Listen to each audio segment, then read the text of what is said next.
Bitcoin is the first private global rules-based monetary system that the world has ever known.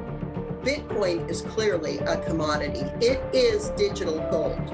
And we believe that El Salvador, what's happening in El Salvador is unbelievable.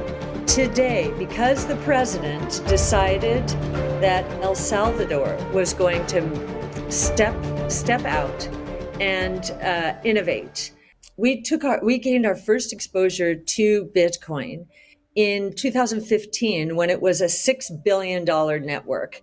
Today, it's about a $1 trillion network in a $2 trillion new asset class. And that what I just said is very important, new asset class, because institutions have to look at Bitcoin. The correlation of returns here is very, very low relative to any other asset base. The highest correlation between Bitcoin and other assets is real estate, and that's a 0.3. That's the highest. If you look at most others, very low correlations. This is what institutional investors are seeking. We had a bit of a pullback this year after Elon Musk put Bitcoin on Tesla's balance sheet, Square as well, MicroStrategy as well. And the pullback was all about environmental. Is Bitcoin going to, is it consuming too much energy? Is it going to create too many bad environmental impacts? And so we had the setback from 64,000 to about 30,000. Now we're closing in on 60,000 again. And I think partly because of our work with Square, we held a conference called the B Word, and it was all about the misconceptions around Bitcoin in particular. And environmental is one of them. I remember the same argument being made about the internet in the 90s and early 2000s, that the consumption of electricity was outrageous. It was that of a major country. I forget which one they were using at the time. And of course, we can see how the internet has transformed our lives and increased access to the emerging markets through this little thing called the mobile phone, the computer, and transform lives in such a good way. You can say there are side effects there, but I think everyone agrees that the internet has been a good thing. Bitcoin is the first private global rules-based monetary system that the world has ever known. And we believe that El Salvador, what's happening in El Salvador is unbelievable.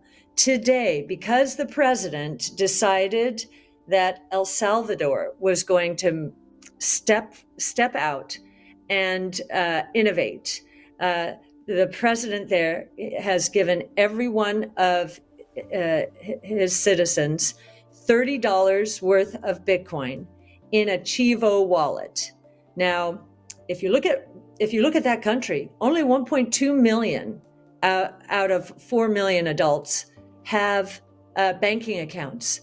Already today, roughly 3 million have downloaded the Chivo wallet and are using it not just to get access to that $30, but to do peer-to-peer exchange. So when you talk about the network effect, we think remittances will be one of the most important, and I believe we have numbers on that remittances account for a disproportionate amount of the activity. We believe emerging markets are going to embrace Bitcoin, get away from many of them have corrupt regimes, and they don't trust their monetary authorities. They don't trust their politicians generally. And so we think emerging markets are a huge use case here.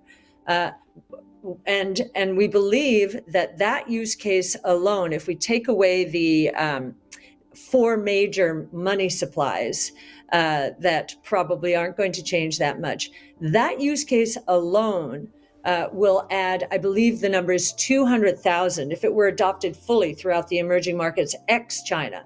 That would account for 100,000 $100,000 to $200,000, and forgive me, I don't know which one it is.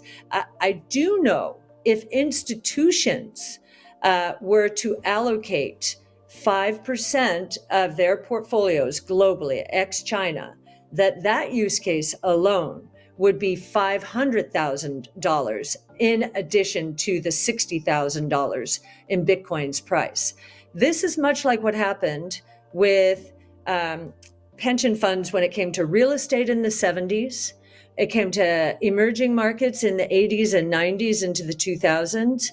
We think this is the next iteration. This is the diversification into a completely new asset class, the first truly new asset class since the 1600s when equities launched. What would the world be like in 30 years? Is it 100% renewable energy, autonomous vehicles, we have individual medicine? I mean, take us through what the world would look like in 30 years. Sure. And I'll start out by saying the seeds for what is happening now were planted during the 20 years that ended in the tech and telecom bubble. Back then, too much capital chased too few ideas too soon. What do I mean by that? Too soon meant the technologies were not ready and the costs were not low enough. And just to illustrate one idea there or example, DNA sequencing, which is going to transform healthcare completely. DNA sequencing, the first whole human genome sequenced was in 2003. It took $2.7 billion and 13 years of computing power to sequence the first whole human genome. Even if costs had collapsed 75% the next year, we were not ready for prime time. Today, we're down to $500 per whole human genome in a few hours of computing power. So we are at the threshold of each of us getting our own geneticist or having our doctors consult with geneticists. And for the first time in history, we can identify mutations in our genomes. So there are 6 billion bits of code in our genomes, 3 billion base pairs of DNA. So and this is the double helix. So 6 billion bits of code. Until now, it was either too expensive or not possible to identify one mutation, which is a programming error in those 6 billion bits of code. Now we can isolate a mutation. Why is that important? Mutations are the earliest manifestation of disease. And so all they are programming errors. Now, on top of being able to identify them, there are therapies already in place that will help address some of them, not all of them. In fact, not many of them. We're learning so much that the therapies will follow. But one of the most important therapies is CRISPR gene editing and other gene therapies. With gene editing and base editing and prime editing, we believe that we will be able not only to reprogram our genome and to correct the programming error, but we will also be able, thanks to the convergence of DNA sequencing, artificial intelligence, and CRISPR gene editing, we will be able to discover when our bodies are setting up to move into a disease state, when they're setting up to move into stage 1 cancer. We'll be able to catch cancer before stage 1. And we believe we will, with time, and this is going to take a lot of time, be able to reprogram our genomes and cure the disease. So that probably will, to get to that state of perfection, will take 20 to 30 years. But we do believe that the next 10 years are going to bring such hope. Already we've seen with immunotherapies, training our own bodies to fight cancer, to identify cancer and then fight it. That's causing miracle cures in cancer.